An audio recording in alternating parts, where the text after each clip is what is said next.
To thank In Defense of Christians for inviting me to speak today and for organizing this important panel. So I'll try to be brief so we have as much time as possible for the Q&A. I'm going to be speaking particularly about the northeastern part of Syria that is now governed by the Autonomous Administration of North and East Syria. There are a number of misconceptions actually about this region, which I believe have led to major policy mistakes. There's been a tendency to think that this northeastern part of Syria, which sometimes is referred to as Rojava, is similar to the Kurdish region of Iraq, but it is not actually. And the constant references to the Syrian Democratic Forces, our main partner force in the fight to defeat ISIS, as a Kurdish force is also incorrect. And I believe maps like this one actually, not only are they inaccurate by portraying that whole, 1/3 of the northeastern part of Syria as Kurdish, not only is that inaccurate to the paranoia of a Kurdish mini state, when in fact the region is quite diverse. The majority of the population there are now that is under the control of the Autonomous Administration of Northeast Syria are Arabs, and there's also an important Christian minority in the Northeast. Now, the Christian minority in northern Syria is diverse. It includes Syriac Christians, Assyrians, Armenians, Chaldeans. There are also some more recent evangelical Christians, but historically, this Christian population, many of them are in northern Syria because they fled across the border around the time of the Armenian genocide in 1915 and during multiple waves of violence as the Ottoman Empire was collapsing and the Turkish Republic was being founded. And this map here that I showed, actually, if you can, I don't know how closely the viewers can see it, but you can actually see the deportation routes from inside Anatolia, from inside what is modern day Turkey, into northern Syria. And two important sites of the genocide inside Syria were Ras Al Ain in Arabic, the city of Ras Al Ain. It's known as Serikani in Kurdish and Rish Aino in Aramaic. And secondly, and that is directly on the border between Syria and Turkey. And secondly, the city of Deir ez-Zor, farther south in Syria. That was sometimes referred to as Armenia's Auschwitz. It was actually the most deadly site of the Armenian genocide inside Syria. So this is a region that has been stained by genocide, and the families of the Christian minority there, all of them, virtually all of them, are descendants of genocide survivors. So one of the remarkable things that the Autonomous Administration has done is to not only introduce the Kurdish language, which was banned, of course, and still is banned in the region controlled by Assad, so they've introduced Kurdish language classes, but also Aramaic. And the Syriac minority there, many of them still speak Aramaic. And it's not just some of the Christian minorities that are learning the language, but also Muslims, for example, when I visited this school in Kamishli last year. So they've introduced, and they're trying to preserve this language, which is of course an endangered language, Aramaic. There are also important members of the Christian minority that are in the civilian structures of the Autonomous Administration. So you have Syriac Christians that are in the administration and also in the military structures of the Syrian Democratic Forces. So I actually conducted the first survey of the SDF by carrying out multiple visits to Northeast Syria between 2015 and 2020 in all of the areas that are under their control. And the Christian minority is actually organized in 4 different units within the SDF. So you have on the one hand, the largest unit is the Syriac Military Council, known by the acronym MFS. This is a photo of me meeting with them last year. I believe that was in March 2019, just about 2 miles from the Turkish border. So they literally live right along the border to Turkey. many of them between Derik and Kamishli in this region, but also in Tel Tamer, which I'll speak about shortly. But then there's also a women's unit known as the Beit Nahrain Women's Protection Units, known by the acronym HSNB, and they've been around since 2015. And so they're also, they're essentially like the Syriac Christian equivalent of the YPJ, the Kurdish YPJ, the all women's units.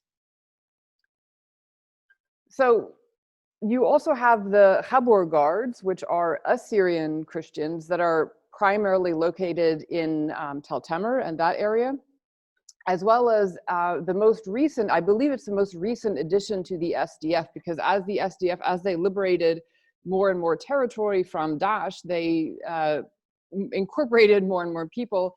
And one of the more recent units that joined the SDF in 2018, I believe on the anniversary of the Armenian genocide in 2018, they joined the SDF, the Martyr Nubar Ozanian Brigade, which consists of Armenians. And so I also visited them during my most recent visit in September. And you can see they're also taking my survey. So the Autonomous Administration of Northeast Syria, I believe, does not represent any kind of serious military threat to Turkey. It is a political alternative to the various authoritarian regimes in the region.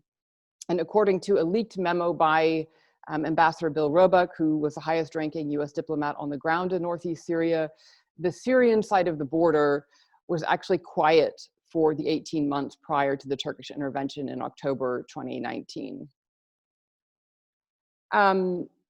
Now, as I'm sure all of the participants on this call know, Turkey launched this intervention just 3 days after the phone call with President Trump. And this so-called peace spring intervention that began on October 9th, the Turkish,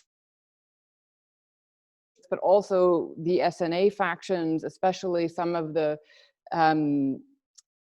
groups that are particularly notorious for human rights violations, including the Hamza Division, the Sultan Murad Brigade, Ahrar al-Shakia, and they've occupied a large swath of territory between Tel Abyad in the west and Ras Al Ain or Sedikani Rish Ainu in the east.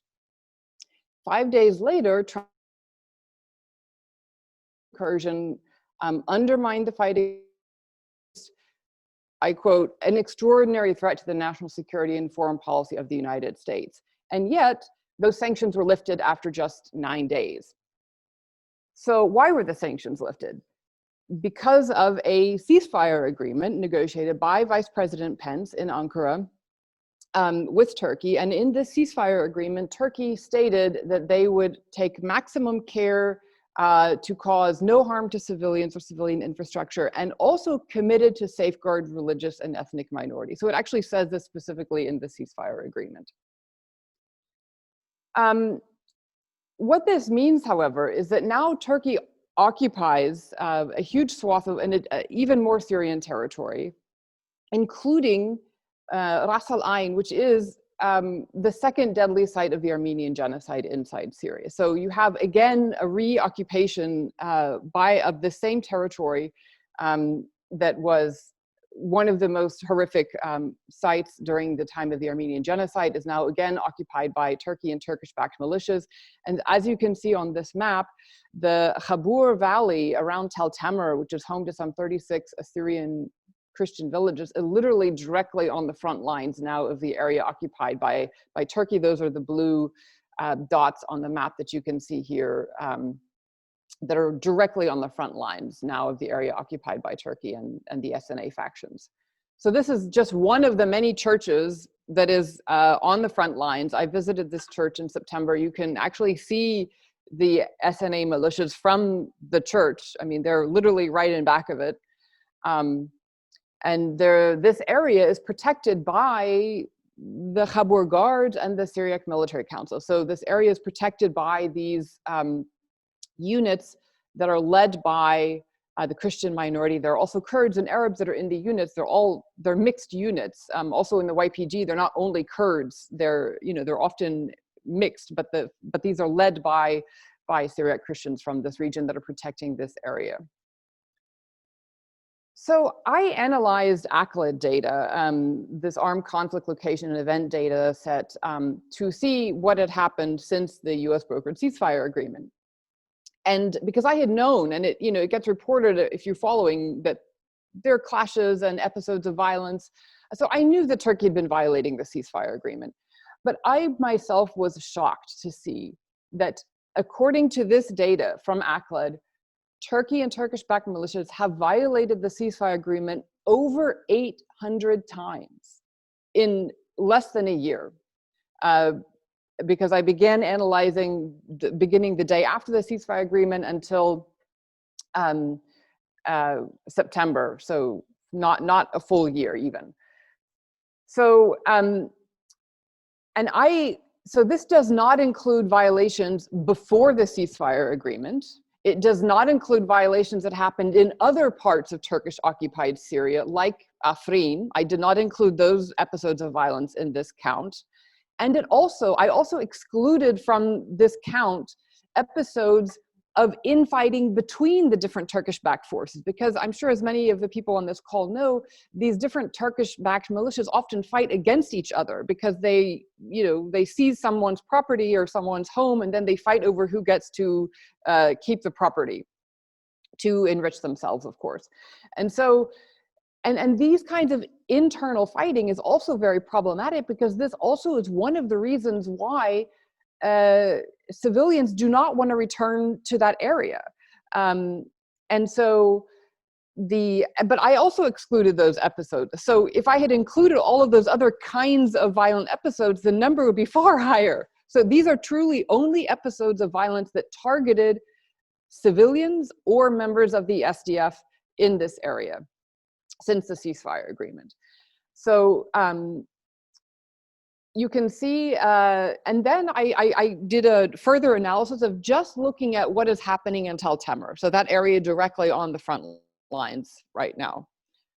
Again, according to this data, the region of Tel Temer was attacked 138 times over the past year.